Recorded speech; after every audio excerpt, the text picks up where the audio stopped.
What is happening again? Hey, Indonesia. Wow, you guys are strong, man. Indonesians are burning their parliament house. My God. Yay! For some week now, Indonesia has experienced one of the worst protests of their country's history. The people are protesting against a 50 million rupiah, which is around $10,000 housing that the parliament have allocated to parliamentarians, and it's crazy. The people have gone a step further to burn houses, burn parliamentary houses, destroy state buildings, and attack some of the lawmakers who even spoke against them. But the decision and the step that the president, Ramaphosa, has taken has shocked the world.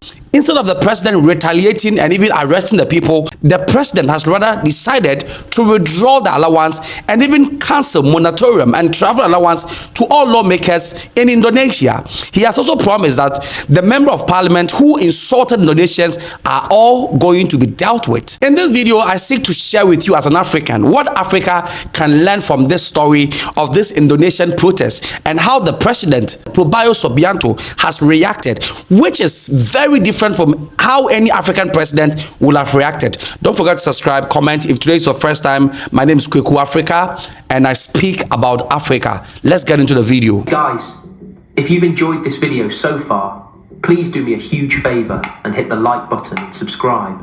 These videos take quite a long time to make, so if you could help me out, I'll love you forever. Thank you all for your support. Now let's get back to this crazy story. Lawmakers in Indonesia, Eastern Asia, are paid over 100 million rupiah, which is around $6,000, and this amounts to this is inclusive of their bonuses, travel allowance, and a number of things which have been given to them. Now, recently, the parliament also passed a new law, which was going to ensure that parliamentarians are paid 50 million rupiah, which is around $3,000 to parliamentarians every month for housing. Now, if this was allowed in Indonesia, it was going to cost the taxpayer 1.73 trillion Indonesian rupiah, which is around 100 million US dollars. Now, Indonesia is a country where the average people earn very less, and this was more than 30 times the average wage of a normal Indonesian. So, if the 580 legislatures in Indonesia were allowed to take this allowance, it meant that the country was going to spend a lot. Meanwhile, one of the promises of President Ramaphosa was to issue free lunch or free meals for every Indonesian citizens, which has not materialized or which has not started yet.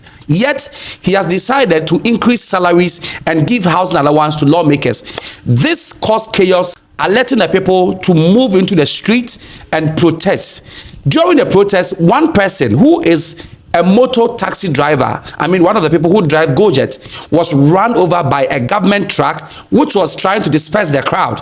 This gingered the people and got the people onto the streets protesting.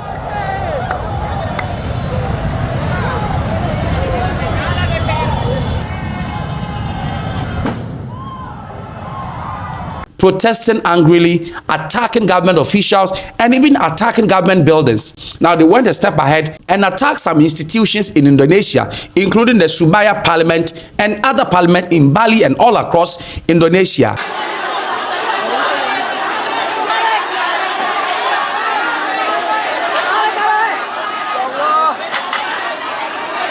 They went a step further and penalized members of parliament who spoke against them, including Ahmad Surani and Sri Mulyani Indrawati. Now, she is the finance minister of Indonesia, and these two people, they spoke against Indonesia. Dari DPR ini kadang-kadang ya, masyarakat boleh kritik, boleh komplain, boleh caci maki, nggak apa-apa kita terima.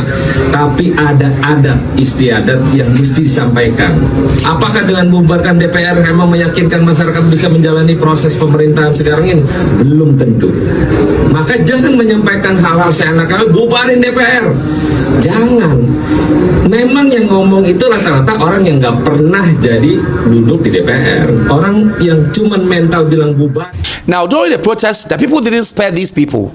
They entered into their house, looted their house, and even punished the people by taking all their belongings. Sudah berhasil dibawa. Indonesia. What's the president saying? Is the president punishing the people just like in Africa? Bang. No, bang. no, no. What is that bang? Wow, very good. And this was done on live broadcast. As a result, TikTok, Instagram, and some other live streaming platforms have disabled social media in Indonesia. But the step which has been taken by the president of Indonesia is what has gotten the world talking. And this is what has prompted the video, what Africa can learn from Indonesia. In such instances in Africa, what happens is that the president are going to face the perpetrators fair and square, arrest some, incarcerate some, and even punish some. Sometimes you hear a number of people being dead. In Indonesia, this is what they did. The police and the military tried their possible best to disperse the crowd. However, they unintentionally did not try to hurt people. But in Africa, you could have seen people pointing guns. Example is in Kenya. You could see some of the military targeting people and shooting at them just to disperse them.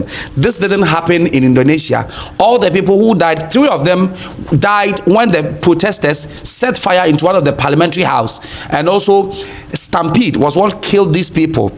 The president, Pobayo Subianto, has taken some major steps which I believe is going to curb the demonstration and the protest for good.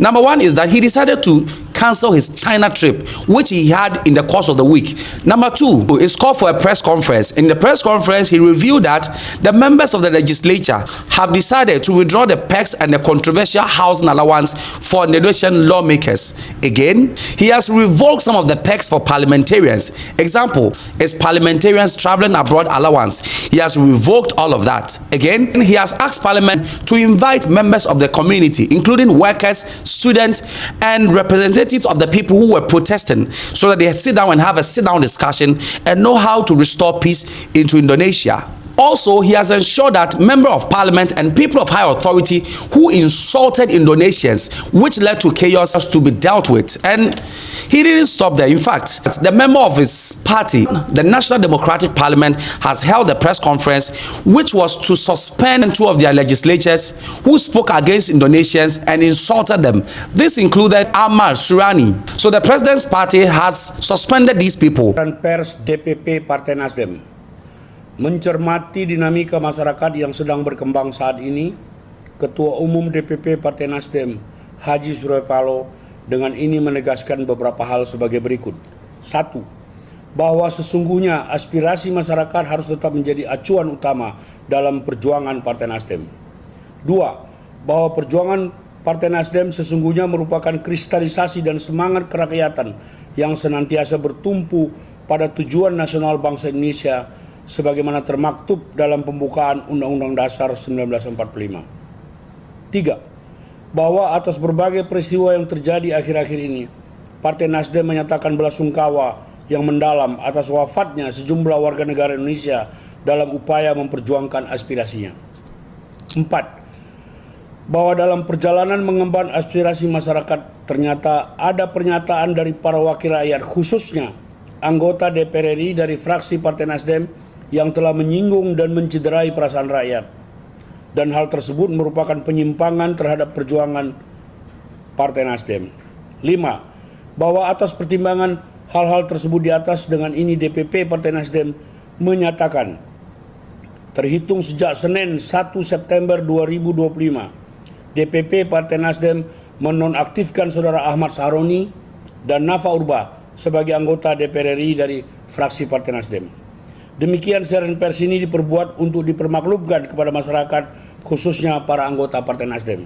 Jakarta, 31 Agustus 2025. Dewan Pimpinan Pusat Partai Nasdem, Surya Paloh, Ketua Umum, ditandatangani. Hermawi F. Taslim, Sekretaris Jenderal, ditandatangani. And finally is that he has ordered the police and the military to also deal with protesters who from henceforth will go on rampages, burning government houses and burning parliamentary houses and destroying Indonesian properties. DPR menyampaikan akan dilakukan pencabutan beberapa kebijakan DPR RI, termasuk besaran tunjangan anggota DPR dan juga moratorium kunjungan kerja ke luar negeri. Dalam rangka menyikapi apa yang menjadi aspirasi murni dari masyarakat, saya menerima laporan dari para ketua umum partai politik bahwa mereka telah mengambil langkah tegas terhadap anggota DPR masing-masing terhitung sejak hari Senin 1 September 2025, yaitu terhadap anggota DPR masing-masing yang telah mungkin menyampaikan pernyataan-pernyataan yang keliru.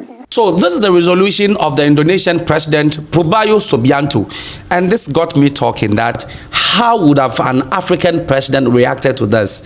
We've seen several instances in Kenya, in Ghana, in Cote d'Ivoire, several African countries.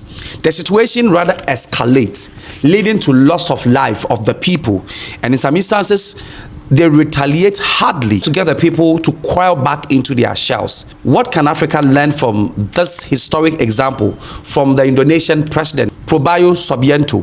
What can your president learn from it? And what can you watching also learn from it? Is this a step in the right direction or a misplaced priority? My name is Kweku Africa. Don't forget to subscribe, comment, and share this video. And it's a wrap today. Until I bring you another one, it's a wrap for today.